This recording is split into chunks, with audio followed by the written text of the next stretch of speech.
Good morning বন্ধুসকল। আজি 5 তাৰিখ 5 ছেপ্টেম্বৰ মানে টিচাৰ্ছ ডে বুলি আমি সকলোৱে জানো।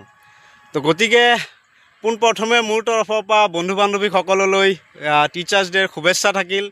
আৰু হয়তো আমি জানো যে আজি 5 ছেপ্টেম্বৰ মানে ডক্টৰ সৌৰপল্লী ৰাধাকৃষ্ণ ডাঙৰীয়াৰ জন্মদিন আছিল।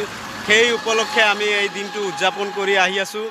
আৰু তেওঁ এজন মহান শিক্ষক আছিল বুলি আমি সকলোৱে জানো। আৰু তেওঁ আছিল ভাৰতৰ দ্বিতীয় ৰাষ্ট্ৰপতি।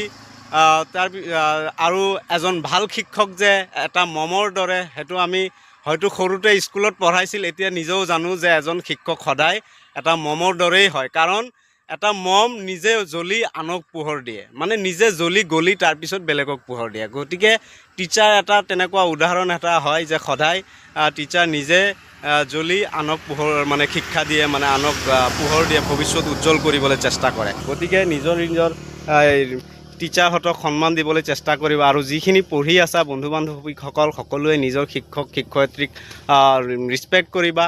আৰু মোৰ ভিডিঅ'খন ভাল লাগিলে শ্বেয়াৰ, এটা কমেণ্ট, ধুনীয়াকৈ এটা নিজৰ মতামতৰ এটা কমেণ্ট দি মোক এটা ছাপোৰ্ট কৰিবা। বাকী ধন্যবাদ থাকিল। জয় আই অসম।